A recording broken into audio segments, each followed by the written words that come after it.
आज की इस वीडियो में हम आपको बताने वाले हैं मुसलमानों का एक ऐसा फिरका जिसके बारे में और जिसके तौर तरीकों के बारे में जानकर आप खुद हैरान हो जाएंगे। दोस्तों, आज हम बात करने वाले हैं इस्माइली मुसलमानों के बारे में। इस्माइली मुस्लिम समुदाय के लोग 25 से अधिक अलग अलग देशों में रहते हैं। ये समुदाय Afghanistan, Pakistan, India, Africa, middle east, Europe, उत्तर अमेरिका और ऑस्ट्रेलिया में रहते हैं।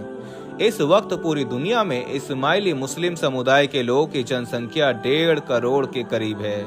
इस्माइली मुस्लिम समुदाय के लोग मुसलमानों के दूसरे फिरकों से बिल्कुल अलग हैं। इस्माइली मुसलमानों को अलग अलग नामों से जाना जाता है। इनमें से कुछ नाम ये हैं: ख्वाजा मुस्लिम, आगा खानी मुस्लिम और निजारी मुस्लिम भी उन्हें कहा जाता है। इस्माइली मुसलमान दुनिया के ताकतवर लोगों में शुमार किए जाते हैं। प्यारे दोस्तों, अब यहाँ पर सवाल ये पैदा होता है कि आखिर ये फिरका वजूद में कैसे आया और किस तरह से ये दूसरे मुसलमानों से बिल्कुल अलग है, और इनके पास ऐसा क्या है कि आज इनको दुनिया के ताकतवर लोगों में शुमार किया जाता है। ये फिरका कैसे वजूद में आया, हम इस वीडियो में आखिर में बात करेंगे। उससे पहले हम जान लेते हैं कि आखिर इस तरह की मुट्ठी भर इस्माइली मुसलमानों ने ऐसा क्या किया है कि इनको दुनिया के ताकतवर लोगों में शुमार किया जाने लगा है। दोस्तों, इस्माइली मुस्लिम की अपने सिस्टम को चलाने के लिए बाकायदा उनकी अपनी एक अंदरूनी सरकार है। एक सिस्टमैटिक सरकार की तरह उनके अंदर मंत्रालय भी होते हैं। दोस्तों, वीडियो में आगे बढ़ने से पहले हम आपको यही बताना चाहते हैं कि शुगर एक ऐसी बीमारी है जो आजकल ज्यादातर लोगों में देखी जा रही है। इसलिए हम आपके लिए अफ्रीका की जड़ी बूटियों से बनी एक ऐसी दवाई लेकर आए हैं जिससे आपकी शुगर की बीमारी बिल्कुल जड़ से खत्म हो जाएगी। मर्दाना कमजोरी और धात के मरीजों के लिए भी हमारे पास बहुत ही कामयाब दवाई मौजूद है, जिसको अगर आप एक बार इस्तेमाल कर लोगे तो इंशाल्लाह अपनी दुआओं में हमेशा याद रखोगे। सिर्फ एक ही महीने ये दवाई खानी होती है। इस नंबर पर एड्रेस व्हाट्सएप करके आप दवाई ऑर्डर कर सकते हैं या फिर आप कॉल करके अपना ऑर्डर लिखवा सकते हैं। और फिर मंत्रालयों के अंतर्गत छोटे छोटे विभाग यानी डिपार्टमेंट्स भी होते हैं। सभी डिपार्टमेंट अपने अपने इलाकों में ग्रामीण स्तर तक चाक चौबंद होकर काम करते हैं। इनके यहाँ इमाम के उस उसूल को स्ट्रिक्टली फॉलो किया जाता है जिसमें इनके मौजूदा इमाम ने कहा है कि हमें मजहबी और दुनियावी दोनों स्तर पर मजबूत होना है। हमारी हमेशा यही कोशिश रहना चाहिए कि हमारा समाज दुनिया के दूसरे समुदायों के साथ कदम से कदम मिलाकर चले। इस्माइली मुसलमानों के इमाम शाह करीम आगा खान ने इस बात पर खास जोर दिया है कि उनके समुदाय के लोग अंग्रेजी बोलना सीखें, खूब पढ़ाई करें और बिजनेस में हमेशा आगे रहें, और साथ ही साथ मॉडर्नाइजेशन को भी अपनाएं। इस्माइली मुसलमानों के मौजूदा इमाम का कहना है कि मजहबी नियमों का सख्ती से पालन करते हुए मॉडर्न वैल्यूज को भी जरूर अपनाना है। आधुनिक शिक्षा को हर कीमत पर हासिल करना है। वक्त के चलते लिविंग स्टाइल और नियम और कानून में बदलाव भी करना है। राजनीति और विवादित बयानों से बिल्कुल दूर रहना है। सिर्फ अपने मजहब, पढ़ाई और बिजनेस पर फोकस करना है। ये सभी आगा खानी इस्माइली मुसलमान समुदाय की पहचान है। इससे कोई भी व्यक्ति पीछे नहीं हट सकता है। दोस्तों, अंदरूनी तौर पर इस्माइली मुसलमानों के आधुनिक विकास के लिए उनके अलग अलग विभाग होते हैं, जैसे कि housing, culture, health, education, youth and sports. इसे चलाने के लिए बाकायदा काउंसलिंग होती है और इस बात को यकीनी बनाया जाता है कि हर इस्माइली मुसलमान के पास अपना घर होना चाहिए।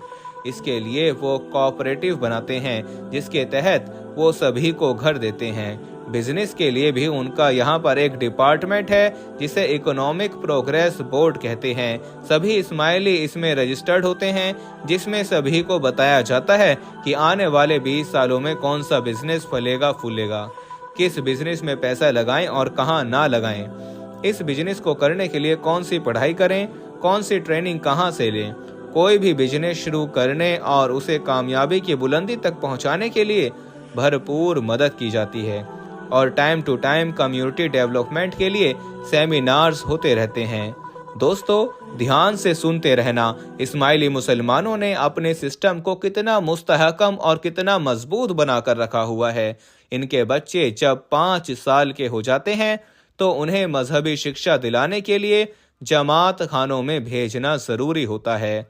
आसान भाषा में आप यूं समझिए कि जिस तरह से इबादत के लिए दूसरे सभी मुसलमानों के यहाँ मस्जिदें होती हैं, तो बिल्कुल उसी तरह से इस्माइली मुसलमान जिस जगह इबादत करते हैं उसको जमात खाना कहा जाता है।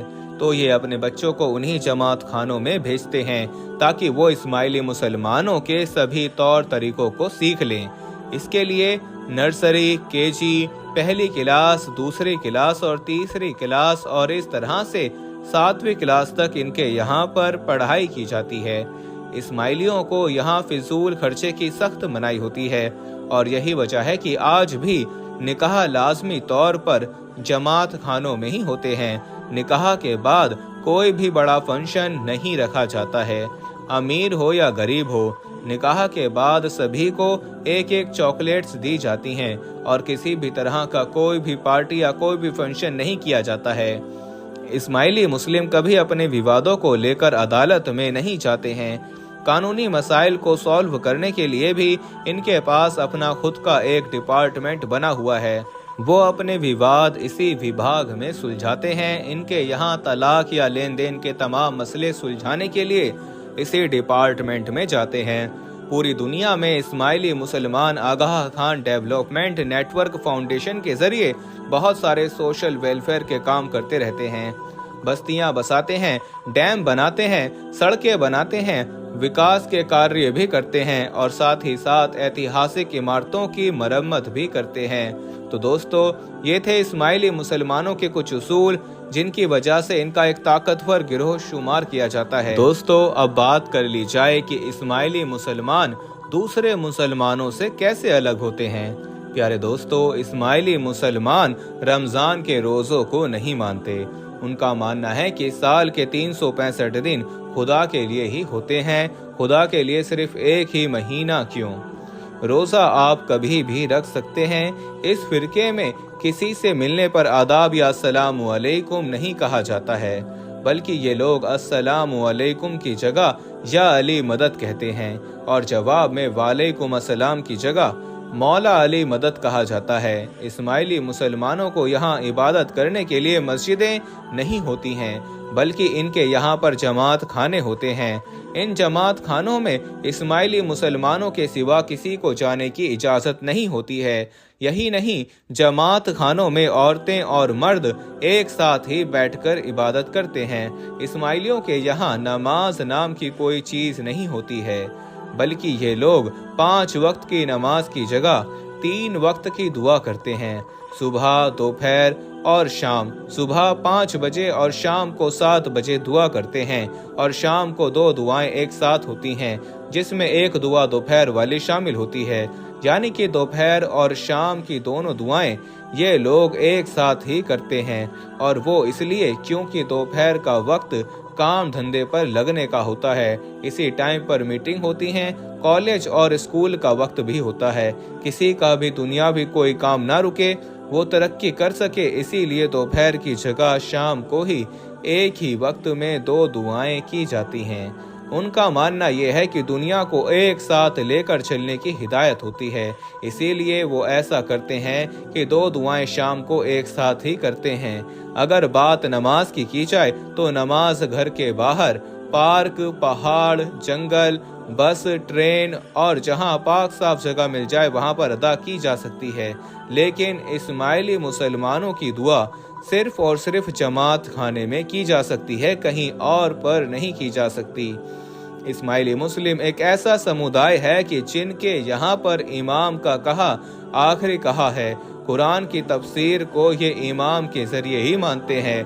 इमाम का संदेश उनके लिए अल्लाह का संदेश होता है।